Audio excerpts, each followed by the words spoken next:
आधुनिक काल में सभी सामाजिक विज्ञान के जो विषय थे उनको विज्ञान की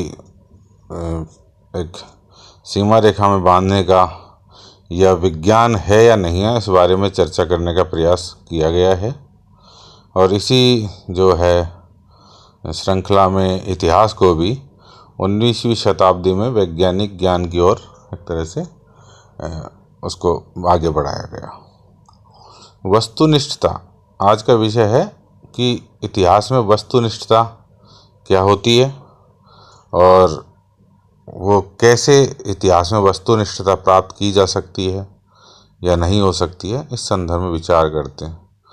तो वस्तुनिष्ठता का जो सबसे पहले मतलब है कि भाई कोई भी जो आप रिसर्च करते हो, कोई भी लेख लिखते हो, उसके निष्कर्ष पर पहुंचने के लिए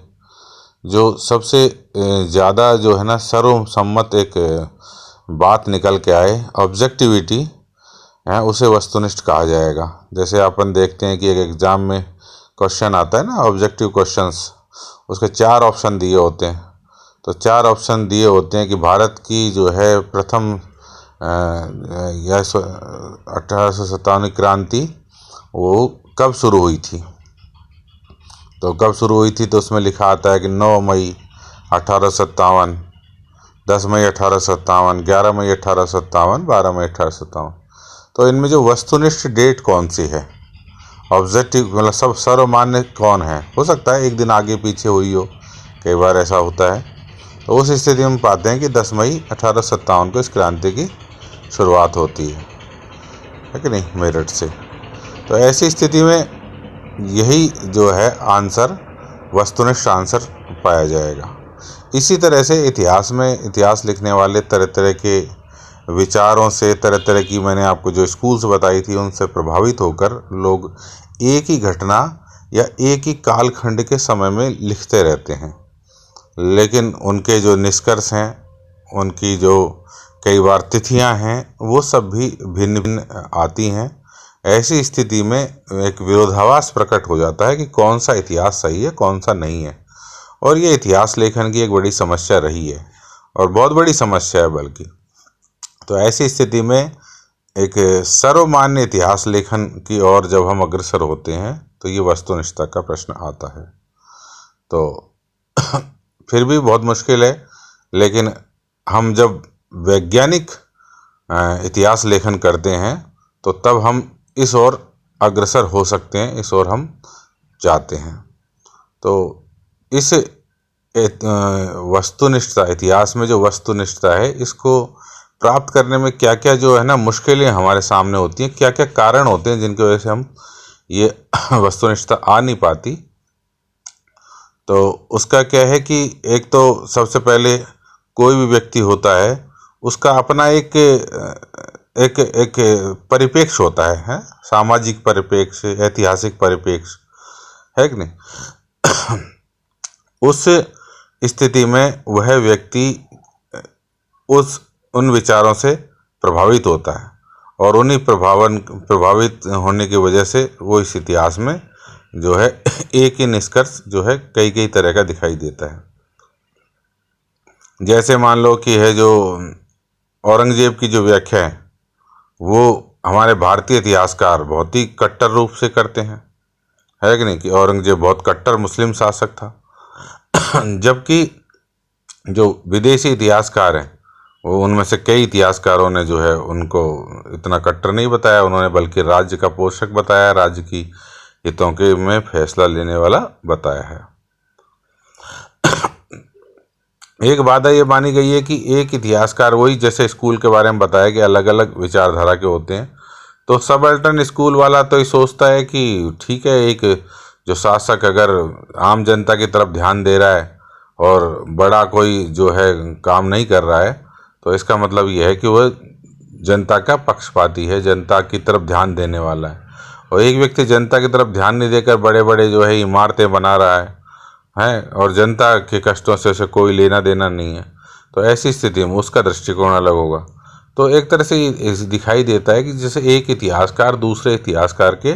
सामने ही खड़ा हो जाता है और उसकी व्याख्या जो होती है उसके कहीं न कहीं विपक्ष में वो दिखाई देता है। एक समस्या ये आती है इतिहास में कि जो है इतिहास का जो स्वरूप है वो कहते हैं चयनात्मक होता है, यानी आप जब इतिहास पे कोई रिसर्च करते हो तो कोई एक विषय चयन करते हो, कोई तथ्य चयन करते हो, और जब वो चयन करते हैं तो वो उसमें अपने आप पूर्वाग्रह आ जाता है कि जो भी आपकी अपने क्षेत्रीय या सामाजिक या धार्मिक या जाति या राष्ट्रीय या किसी भी तरह के जो पूर्वाग्रह हैं, उन पूर्वाग्रहों के आधार पर ही वो तथ्य जो हैं अक्सर चयन किए जाते हैं, क्योंकि निश्चित रूप से वही इतिहासकार उन्हीं तथ्यों का चयन करता है जिन तथ्यों में उसका इंटरेस्ट होता है। जिस विषय में जैसे होता है ना कि कई बार कुछ सब्जेक्ट ऐसे होते हैं जो हमको पढ़ने में बहुत अच्छे लगते हैं, कुछ नहीं लगते, तो हम नहीं लगते तो उनको नहीं पढ़ते, उनकी किताब हमारे सामने कितनी रखी हो। अभी जैसे मैं इतिहास का विद्यार्थी हूँ, इतिहास की कोई किताब सामने होती है तो उसको हाथ में उठाऊँगा, पढ़ूँगा, लेकिन स्टैटिक्स की कोई किताब रखी हुई है, फिजिक्स की कोई किताब रखी हुई है, तो वो मैं देख लूँगा, लेकिन ना तो मेरे उसमें से जल्दी समझ में आएगा, समझने की कोशिश भी करूँगा तो बहुत मुश्किल होगी। तो उस मुश्किल से एक तरह से आदमी बच जाता है या उसको समझ ही नहीं होती तो सोचता है कि जब मुझे इसकी बात की समझ ही नहीं है तो मैं इसमें से क्या करूँगा। लेकिन इतिहासकार के सामने ये जो बड़ा प्रश्न होता है कि वे तथ्य जिसमें वो इंटरेस्ट नहीं भी रखता हो, ऐसे तथ्यों को भी उसे चुनना चाहिए और उससे निष्कर्ष निकालने चाहिए। लेकिन कई बार ऐसे तथ्यों से वो बच जाता है और उसके पीछे निश्चित रूप से विचारधारा उसकी काम करती रहती है कि वो कौन सा जो है, आज जैसे हम भारत है, भारत के जो भी कोई अगर विदेशी इतिहासकार भारत के बारे में नकारात्मक लिखेगा तो हमको लगेगा कि वो गलत है, वो भारत के प्रति गलत है, वो हमारे प्रति गलत है व्यक्तिगत रूप से।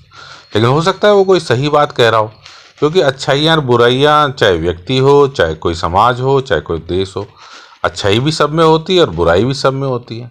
और हमारा जो मकसद होता है वो धीरे धीरे अपनी बुराइयों को ख़त्म कर कर अच्छाई की ओर बढ़ना होता है, न कि किसी पूर्वाग्रह से ग्रसित होकर हमारी अच्छाई को उभारना और नकारात्मक या न जो बुराई है उसको दबा देना। तो एक सच्चे इतिहासकार का कुल मिला के फ़र्ज है कि वह अपने सच्चे इतिहास लेखन को करे, उसमें अच्छी बातें हैं तो अच्छी भी कहे और बुरी बातें हैं तो बुरी भी कहे, तभी हम जो है इतिहास से ज़्यादा सीख पाते हैं, ज़्यादा से ज़्यादा हम जो है अपनी ज़िंदगी को और आगे बढ़ा पाते हैं। तो इस तरह से और भी कई प्रकार की जो समस्याएं हैं वस्तुनिष्ठता इतिहास में जो वस्तुनिष्ठता प्राप्त करने को लेकर, एक बहुत ही विशद चर्चा का विषय भी हो सकता है। तो फिर कभी दूसरे नेक्स्ट वीडियो में इसको करें।